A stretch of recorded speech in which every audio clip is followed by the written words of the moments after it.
Big stories, short time. Welcome to Story in Shorts 01. Somewhere in Gotham City, a group of bullies snatch a signboard from a street clown. Caught off guard, he chases after them, begging for it back. After leading him down a few blocks, they ambush him in an alley and beat the living fuck out of him. In his therapist's office, we find out that the man's name is Arthur, and he laughs for so long that we almost assume he's auditioning for the role of a hyena in The Lion King. Meanwhile, his therapist watches him with the kind of expression that says, "There's not enough money in the world to make me trade lives with you." Once the laughter subsides, Arthur comments on how much crazier things have gotten out there. She calmly responds that it's all because of rising unemployment rates and the collapsing economy. She then asks Arthur if he brought his journal, and he informs her that he's actually been using it as a joke diary. After he hands it over to her, she's not exactly amused by it, especially when one of his lines reads, "I just hope my exit makes more sense than my life." She doesn't say it, but it's written all over her face. This man should be nowhere near a comedy mic. He'd be better off making people cry. At least that would pay better. Arthur's therapist starts wondering if she's been doing any real work in the first place and asks him if therapy has been helping him feel better. But Arthur says he felt better when he was locked up in the hospital. Well, you might as well ask them to retain you again, bro. When she asks if he knows why he was there, he ignores the question and suggests she talk to the doctor about upping his meds. Arthur, you're on 7 different medications. I just don't want to feel so bad anymore. On the bus ride back home, Arthur spots a kid staring at him sadly. Trying to be friendly, Arthur makes funny faces, hoping to get a smile, but the boy's mom snaps at him to stop bothering her kid. Right after she turns, Arthur bursts into uncontrollable laughter. She demands to know if he thinks this is funny, but he hands her a paper instead, explaining that he has a medical condition that makes him laugh uncontrollably, even when he's feeling like the shittiest person on earth. Having read it, she gives him one last condemning look before turning away. After getting off the bus, Arthur picks up his medication from the pharmacy and checks his mother's mailbox. He heads in, and his mom, Penny, asks if there's any mail, but Arthur tells her there's nothing. She wonders why Thomas Wayne hasn't responded to her letters, and Arthur gently reminds her that Wayne is a very busy man. Penny remarks on how she had worked for that family for over 30 years, and the least Wayne could do is respond to her. I worked for that family for years. The least he could do is write back. Arthur's mom then remarks on how skinny he is and suggests he eat more, but her concerns are forgotten as they listen to the news about Thomas Wayne running for mayor. Penny seems to think that Thomas is the only one who can save the city, but Arthur doesn't share her enthusiasm. Just then, the Murray Franklin show starts.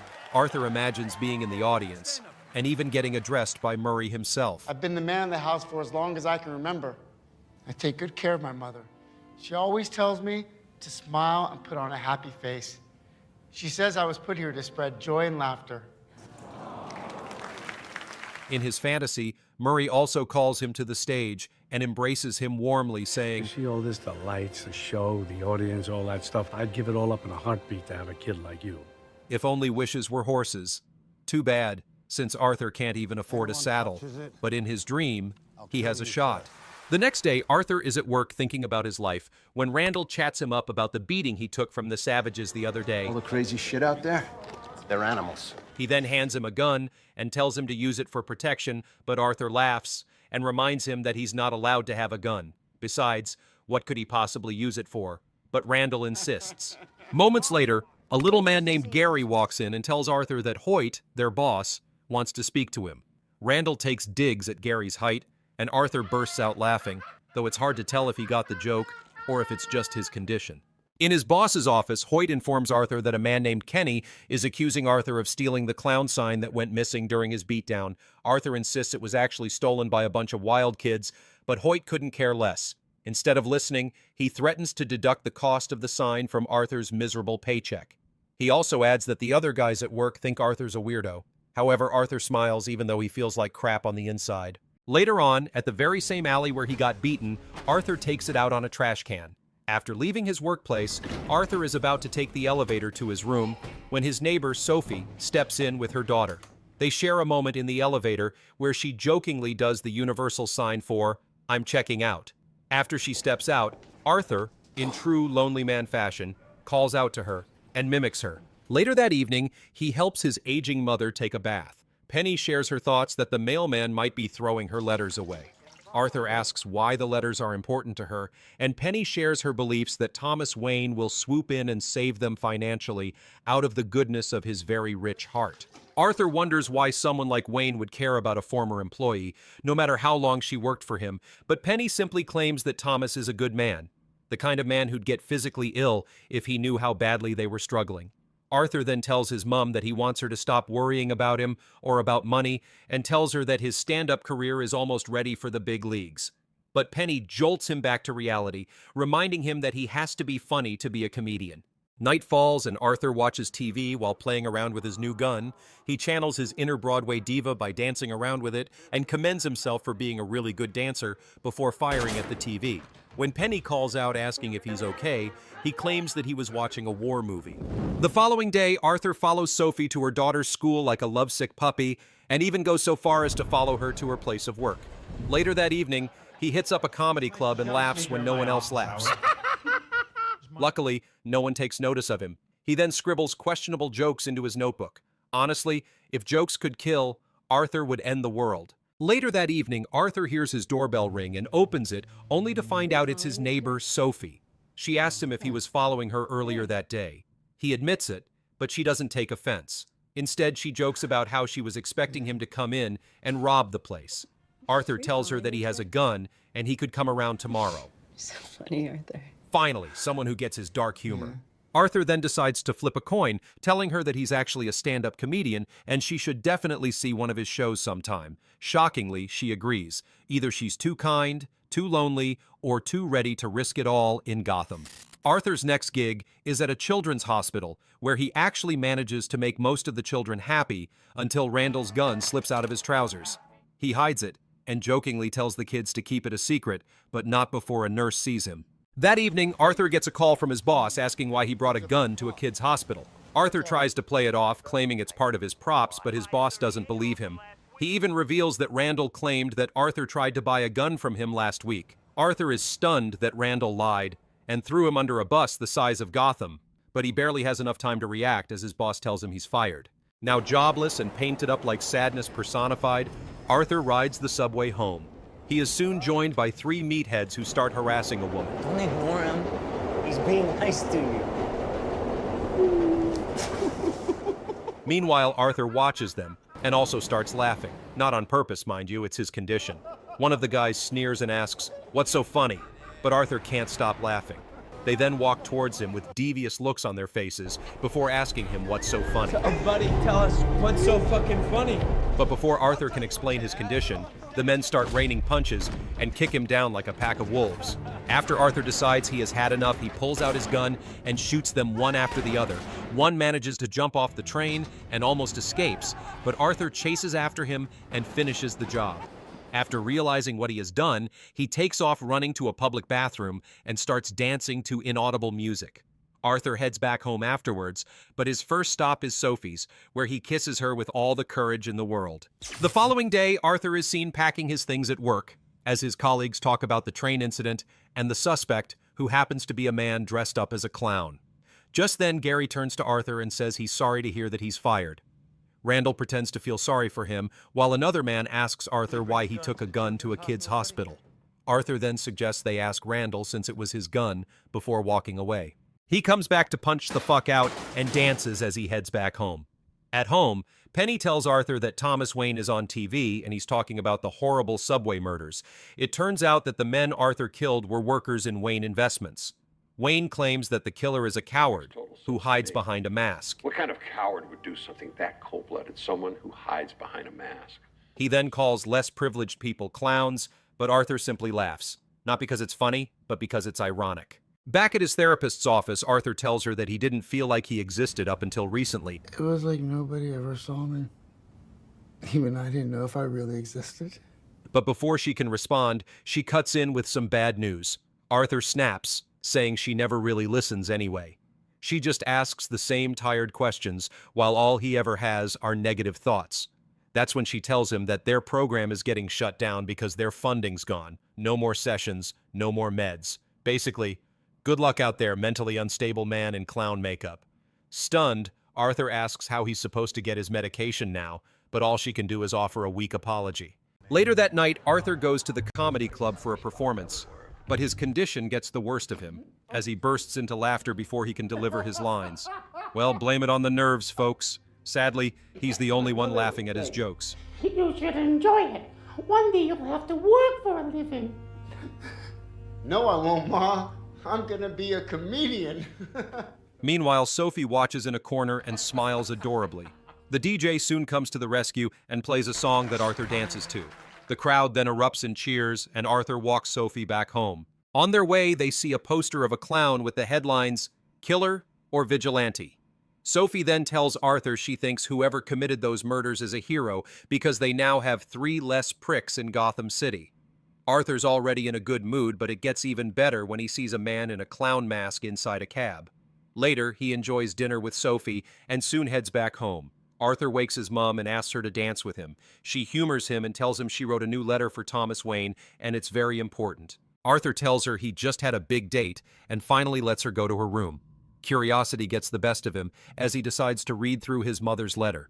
He's stunned when the letter reveals that Thomas Wayne is his father. "Surprise, kid, your dad's a billionaire and called you a coward on TV. How's that for a family reunion?" Trying to make sense of it all, Arthur freaks out, screaming and banging on his mother's door, but Penny tells him she won't talk to him unless he calms down. Arthur finally calms down, and Penny explains that Thomas Wayne is a good man whom she'd had a secret affair with, but they didn't want the general public to know of their relationship because she comes from a different class, and it would have been scandalous. The next day, Arthur goes full detective and heads over to the Wayne Manor. He watches Thomas's son, Bruce Wayne, from outside the gate and attracts his attention. Bruce walks over to him, and Arthur tries to impress him with a bit of clown magic, but the boy doesn't laugh. Arthur then asks for his name and forces him to smile. For a minute, it appears that they're already bonding, until Alfred, Gotham's grumpiest babysitter, steps in. He separates them instantly, and Arthur demands to see Thomas Wayne. Alfred asks him why he brought flowers, and he explains that he was only trying to make Bruce laugh. He then reveals that he is Penny's son, and he knows what happened between his mother and Thomas Wayne. But Alfred quickly tells him there's nothing to know. Besides, his mother was a very sick woman. Your mother was delusional. She was a sick woman. Arthur gets offended by this and reminds Alfred that Thomas Wayne is his real father, but Alfred makes fun of him and instructs him to leave before he makes a fool of himself. Arthur suddenly grabs Alfred by the neck and puts him in a chokehold, but he soon lets him go after locking eyes with Bruce and runs for his dear life. Back at home, Arthur returns only to see Penny being wheeled out on a stretcher. He follows them to the hospital and waits outside the emergency room. There, he is approached by 2 detectives who show up like budget buddy cops from a 90s crime show. Arthur asks if they're behind his mother's current condition, and they tell him they tried to speak with Penny, but she got hysterical, had a stroke, and is now hospital-bound. Without wasting any more time on condolences, they start questioning Arthur about the subway murders and the gun incident at the hospital. But Arthur just tells them it was a prop and excuses himself to his mother's side. In the hospital, Sophie joins Arthur and tries to comfort him, telling him his mother will be okay. After she steps out to get them some coffee, the Murray Franklin show comes on, and for the first time in a while, we see Arthur smile, but everything changes when Murray Franklin calls him a joker and makes fun of his stand-up debut before playing it in front of millions. When I was a little boy and told people I was going to be a comedian, everyone laughed at me. Well, no one's laughing now. You can say that again, pal. Well, if being roasted were an Olympic event, Arthur just took gold in public shame. Later that night, Arthur watches as a citywide protest unfolds, with people dressed up as clowns, supporting him for his actions the other night, and raging against a system they believe is broken. Arthur soon heads out and sneaks into the very same movie theater he had watched Thomas Wayne enter on TV. He finds a lot of wealthy elites watching a movie and laughs along. After Arthur spots Thomas Wayne going to the bathroom, he heads in the same direction and pulls off the expensive-looking shirt he had worn. Thomas, being the pompous man he is, assumes that Arthur is a fan in need of an autograph. But Arthur reveals that Penny Fleck is his mother, and she told him everything. Look, pal, I'm not your father. What's wrong with you? Thomas then claims that Arthur's mother is delusional, who adopted him while she was still working for Wayne. She never told you? This pisses off Arthur, who tells Thomas to stop saying these things about his mother and just give him a hug like a real father would. I don't want anything from you. Maybe a little bit of warmth, maybe a hug, Dad. How about just a little bit of fucking decency? She's crazy. Arthur suddenly bursts into a bout of laughter, causing Thomas to punch him in the face before warning him not to touch his son ever again. Back in his apartment, while Arthur licks his wounds, both emotional and literal, he gets a call from the detectives from the other night. They leave a message saying they just want to ask him some questions, but strangely, he enters the fridge, and we almost assume that he's kissing the world goodbye. But the very next morning, Arthur is alive and well to take another call from Murray's people. It turns out that Arthur's viral moment is trending, and the producers want him on the show. Arthur says yes, after all, what's a better place to have a midlife crisis if not on live TV? Before his big TV debut, Arthur makes a quick trip to Arkham State Hospital in hopes of finding something about his father. He charms a clerk into letting him peek at his mother's files. The clerk tells Arthur that he can't allow him to see the record, but he can read it to him. After reading a few lines about how Penny watched an ex-boyfriend assault him and how he'd been adopted, he feels pity for him and stops, before saying anything more damaging. He then suggests that Arthur ask his mother if he wants answers and refuses to say anything more. Arthur suddenly grabs the records and struggles with the clerk before running off with them. After making it down the stairwell, Arthur reads through the documents and finds out that his mother has a mental disorder and there was never any romance with Thomas Wayne. Even worse, as a child, he'd been beaten mercilessly by one of her boyfriends. That brain damage? Courtesy of childhood trauma, not fate. Shell-shocked, Arthur stumbles onto Sophie's apartment, a place he'd once believed was filled with love, but she's horrified to find him inside. What are you doing in here? You're in the wrong apartment. Turns out their entire relationship was a figment of Arthur's shattered imagination. Sophie then begs him to leave because her daughter is sleeping in the other room, and for once, he listens. Arthur soon returns to his room and bursts out laughing at the irony that is his life. He eventually decides to pay a visit to his mother, who lies mute in her hospital bed. He leans in close and talks about how he thought his life was a tragedy, but now he knows his life is a joke. Arthur then smothers her with a pillow until she eventually dies. Soon after, he returns to his apartment and starts preparing for his big TV break. He dances in the bathroom, paints his face white, dyes his hair neon green, and steps into his Joker suit like it's Oscar night for psychopaths. Shortly afterwards, someone knocks on the door, and Arthur opens it to find Gary and Randall. Gary is concerned about Arthur and how he's holding up, especially after his mother's death, but Randall is more concerned about whether or not Arthur told the cops about the gun he gave him. Hoyt said that they talked to you, and now they're looking for me, and I just want to know what you said. Before he can finish his paranoid questioning, Arthur suddenly pulls out a knife and stabs him twice like an NPC in Mortal Kombat. While hiding in a corner, Gary asks Arthur why he just did that, in hopes that he would not suffer a worse fate in his hands, but Arthur simply tells Gary to watch him on air on The Murray Show tonight. He then gives Gary permission to leave, assuring him that he would do nothing to hurt him. Gary attempts to open the door, but his short hands can't reach the doorknob, so he's forced to ask Arthur for help. Arthur then kisses Gary on the head and thanks him, because he was the only one who was ever nice to him, before letting him go. After Gary leaves, Arthur returns to his mirror, finishes the makeup, and adjusts every detail until he's no longer Arthur Fleck, he's Joker, the star of his own twisted show. He then heads out of the building and dances down a flight of stairs, but his good mood is interrupted as the two detectives from the other night spot him. They call out to him to stop, but he takes off running in the direction of the train station. The detectives follow him as he boards a train, but they quickly lose him in a crowd of clowns. When they try to push through and grab him, one of them accidentally shoots a protester. Panic erupts instantly, and the furious mob turns on them. After the train makes another stop, Arthur slips away with no one left to stop him. He finally arrives at Murray Franklin's show, and Murray questions his costume, but Arthur assures him that he's not trying to make a political statement. I just thought I'd be good for my act. For your act? Didn't you hear what happened on the subway? Some clown got killed. Murray then tells Arthur that they'll invite him to the show in a bit, and Arthur makes one last request. He asks Murray to introduce him as Joker.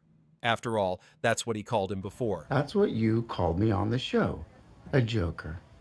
Do you remember? Murray, sensing gold ratings, agrees, because nothing says this will end well like giving the unhinged man a custom stage name. The show begins. Arthur watches backstage as Murray replays the old clip, roasting Arthur for laughs. Arthur is finally introduced as Joker, and he steps out on stage, dancing, confident, and hypnotic. Without hesitation, he kisses one of the stagehands and takes a seat. Murray then asks if he's all right before commenting on his entrance. However, Joker tells him that this is exactly how he'd imagined his entrance on stage. This is exactly how I imagined it.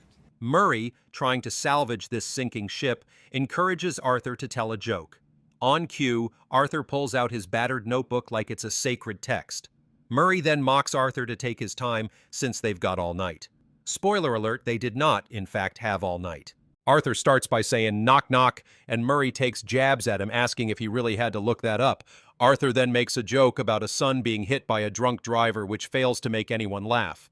Murray tells Arthur that it's not the kind of humor they do on the show, and he apologizes before saying that it's been a rough few weeks ever since he killed those 3 Wall Street guys on the subway. Murray waits for the punchline, but he's surprised when he realizes that Arthur was actually confessing to the crime. Arthur explains that he didn't do it to make a statement. He killed them because they were awful, and the city wouldn't have cared less if it were him lying dead on the sidewalk. If it was me dying on the sidewalk, you'd walk right over me. I pass you every day and you don't notice me. But these guys, what, because Thomas Wayne cried about them on TV? Pretending to care, Murray tells him that not everyone in the city is awful, but Arthur exposes him for the bully he really is, reminding him that the only reason he brought him on this show is to make fun of him. Playing my video. Inviting me on the show. You just wanted to make fun of me. Murray tries to protect his reputation by drawing the audience's attention to the fact that someone was killed that very day because of Arthur, and now people are starting riots because of what he did. Joker then tells Murray that he's about to tell another joke, but before Murray can say chop chop, Arthur delivers his punchline and shoots Murray right in the face. The audience goes wild, and Arthur bursts out in laughter. Then, he shoots Murray one last time before bidding everyone goodnight. Not long after, news anchors begin reporting on Murray's death. Meanwhile, Arthur sits in the back seat of a police car staring out the window at a city in flames. Clown-masked rioters flood the streets, and sirens wail in every direction. When the cop tells Arthur it's all because of what he did, Arthur simply replies, I know. Isn't it beautiful? Moments later, a truck rams into their car and the 2 officers wind up dead.